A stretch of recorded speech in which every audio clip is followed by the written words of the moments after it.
नमस्कार दोस्तों, study track channel पर आपका स्वागत है। इस वीडियो में हम डिस्कस करेंगे विलियम ब्लेक द्वारा लिखी गई एक पोयम सनफ्लावर।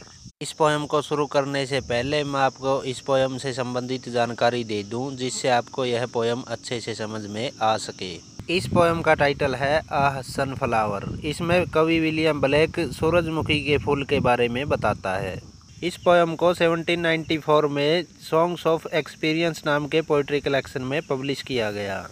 दोस्तों, विलियम ब्लेक ने 2 पोइट्री कलेक्शन लिखे। सॉन्ग्स ऑफ इनोसेंस को 1789 में पब्लिश किया गया। इस पोइट्री कलेक्शन में 483 पोएम्स हैं। इसमें विलियम ब्लेक सोसाइटी में हो रही कुछ अच्छी बातों के बारे में बताते हैं। दूसरा poetry collection songs of experience को 1794 में पब्लिश किया गया। इस पोइट्री कलेक्शन में 26 पोएम्स हैं। दोस्तों, सॉन्ग्स ऑफ एक्सपीरियंस में जो पोएम्स हैं विलियम ब्लेक ने लिखी है, वो सभी पोएम्स समाज की किसी न किसी बुराई को दर्शाती है अथवा सोसाइटी में चल रहे जो बुरे काम है उनके बारे में ये पोएम्स बताती है। इस पोएम में 8 लाइन्स हैं, जिन्हें 2 स्टैंजाज में लिखा गया है और इस पोएम की राइम स्कीम है ABABCDCD। दोस्तों, इस पोएम में कुछ लिटरेरी डिवाइसेस का भी प्रयोग हुआ है, जैसे मेटाफोर, इंजाइनमेंट एंड एल्यूजन। तो चलिए पोएम को शुरू करते हैं। Sunflower, weary of time who countest the steps of the sun, seeking after that sweet golden clime, where the traveller's journey is done. इन लाइनों में कवि सूरजमुखी के फूल के बारे में कहता है कि वह सूरजमुखी का फूल थक चुका है और वह हमेशा अपना चेहरा सूर्य की तरफ रखता है, और जैसे जैसे सूर्य चलता है वह उसे सामने से देखता रहता है। और यह सूरजमुखी का फूल सूर्य के साथ साथ ऐसी जगह को भी देख रहा था जहां इनकी यात्रा खत्म हो जाए। Where the youth pined away with desire and the pale virgin shrouded in snow arise from their graves and aspire, where my sunflower wishes to go. इन लाइनों में कवि कहता है कि जो युवा लोग अपनी ड्रीम्स के साथ इस दुनिया में अपना समय व्यतीत कर रहे हैं, उसी तरह वैसे ही वो सूरजमुखी का फूल भी अपनी ज़िंदगी बिता रहा है और उस सूरजमुखी के फूल को भी तलाश है कि उसकी यात्रा कब पूरी हो।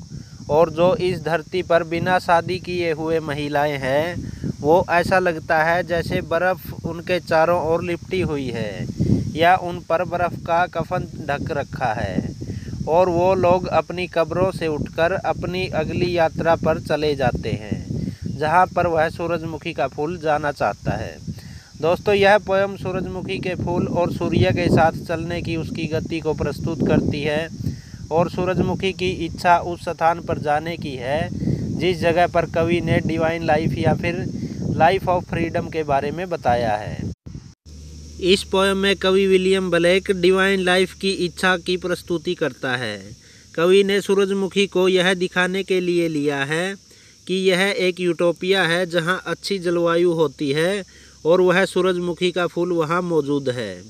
सूरजमुखी के फूल की गति के द्वारा कवि यह बताना चाहता है कि मनुष्य में डिवाइन लाइफ की इच्छा होती है और वह फ्रीडम की लाइफ जीना चाहता है।